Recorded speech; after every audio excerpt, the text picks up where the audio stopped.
রাজনৈতিক খবর দেখুন আকাশবাণী চ্যানেলে। নন্দীগ্রাম থানায় ঢুকে পুলিশকে কড়া হুঁশিয়ারি দিলেন শুভেন্দু অধিকারী। নন্দীগ্রাম থানায় ঢোকার আগে কেন্দ্রীয় বাহিনীকেও ধমকান। তারপর থানায় ঢুকে অভিযোগ করেন খুনিদের সঙ্গে বৈঠক করেছে নন্দীগ্রামের থানার আইসি। পুলিশকে হুঁশিয়ারি দেন তিনি। নন্দীগ্রাম পৌঁছে সরাসরি পুলিশ কর্তার বিরুদ্ধে খুনিদের সঙ্গে বৈঠক করার অভিযোগ করলেন স্থানীয় বিজেপি বিধায়ক শুভেন্দু অধিকারী। আর সেই অভিযোগ তিনি করলেন নন্দীগ্রাম থানার ভিতরে দাঁড়িয়ে। তার আগে কেন্দ্রীয় বাহিনীকেও ধমক দিতে দেখা যায় শুভেন্দুকে। শনিবার ষষ্ঠ দফা নির্বাচনের আগে অগ্নিগর্ভ নন্দীগ্রাম, যা বিরোধী দলনেতা নির্বাচনী ক্ষেত্র এবং লোকসভা তমলুক কেন্দ্রের অধীন। এদিন সকাল থেকে সেখানে দফায় দফায় রাস্তা অবরোধ হয়। পুলিশ ও কেন্দ্রীয় বাহিনী গিয়ে অবরোধকারীদের সরিয়ে দেয়। বিরোধী দলনেতা এদিন আহতদের দেখতে হাসপাতালে যান এবং আক্রান্তদের সঙ্গে দেখা করেন। এরপর তিনি বিজেপি নেতার মা রথীবালা আরিকে পিটিয়ে ও কুপিয়ে খুনের অভিযোগ নন্দীগ্রাম থানায় যান এবং আইসিকে হুঁশিয়ারি দেন। তিনি বলেন, আইসিকে মজা দেখাচ্ছি। নির্বাচন কমিশন পুরো বিষয়টি নিয়ে জানানো হবে বলে জানান তিনি অভিযোগ করেন 1 ঘন্টা আগে খুনিদের সঙ্গে বৈঠক করেছে আইসি।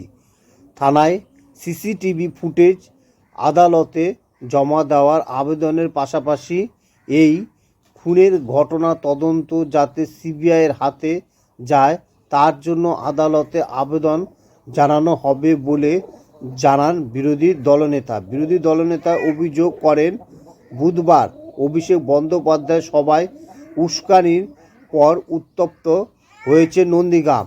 যে পুলিশ বুধবার অভিষেক বন্দ্যোপাধ্যায়ের জলের বোতল বইছে তারাই খুনিদের সঙ্গে বৈঠক করেছে বলে অভিযোগ করেন তিনি। শুভেন্দু অধিকারী থানায় বসে থেকে 302 ধারা খুনের মামলা সহ এফআইআর নম্বর নেন।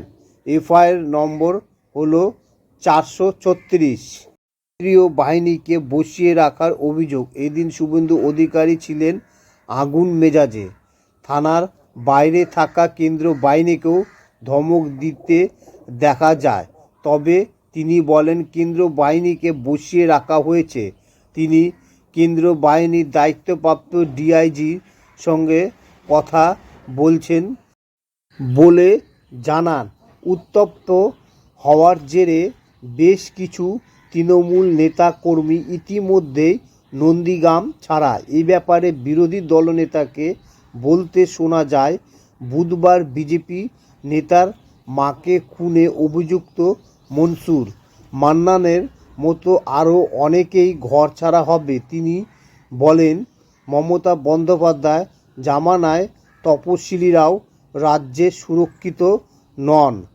বুধবার রাতে সোনাচূড়ায় হামলার ঘটনা ঘটে। বিজেপির অভিযোগ, তৃণমূল আশ্রিত দুষ্কৃতীরা হামলা চালায় এবং বিজেপির তপশিলি সেলের নেতার মা বিজেপি কর্মী রথীবালা আরিকে পিটিয়ে কুপিয়ে খুন করা হয়। গুরুতর জখম বিজেপি নেতাকে কলকাতায় হাসপাতালে স্থানান্তরিত করা হয়। যদিও তৃণমূল তরফে বিজেপির উপরে হামলার অভিযোগ অস্বীকার করা হয়েছে। তাদের দাবি, বিজেপির গোষ্ঠী কোন্দলের জেরেই এই খুন। উস্কানিতে খুন, ভাইপোর বিরুদ্ধে এফআইআরের হুঁশিয়ারি শুভেন্দুর। নন্দীগ্রামে বিজেপির নেতার মাকে পিটিয়ে খুন, আর এই ঘটনায় এমনটাই মন্তব্য করলেন শুভেন্দু অধিকারী। আগামী শনিবার তমলুক, কাঁথিসহ রাজ্যের একাধিক লোকসভায় আসনে নির্বাচন রয়েছে। আর তার আগেই অগ্নিগর্ভ তমলুক লোকসভা কেন্দ্রের অন্তর্গত নন্দীগ্রাম খুনের ঘটনায় দোষীদের গ্রেপ্তারের দাবিতে উত্তেজনা ছড়ালো সোনাচূড়া মনসা বাজারে। পরিস্থিতি নিয়ন্ত্রণে আনতে পুলিশের ব্যাপক লাঠিচার্জ, মোতায়েন করা হয়েছে র্যাব, এমনকি পুলিশ পিকেট বসানো হয়েছে বলে জানা যাচ্ছে। এই প্রসঙ্গে এদিন শুভেন্দু অধিকারী বলেন, দেশের অন্য রাজ্যে ভোট হয়, কিন্তু বাংলার মতো হিংসা হয় না। হারবে জেনেই হিংসায় পরিস্থিতি। ভাইপোর উস্কানিতে খুন হয়েছে বলে চাঞ্চল্যকর অভিযোগ।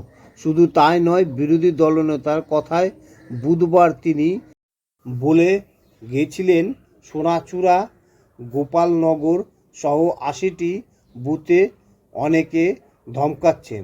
আমি তাদের সতর্ক করতে এসেছি, ফল ভালো হবে না। এরপরেই এই ঘটনা। এফআইআরে আমরা ওর নাম দেওয়া হবে বলে মন্তব্য নন্দীগ্রামের বিধায়ক। শেষ দেখার হুঁশিয়ারি দেন তিনি।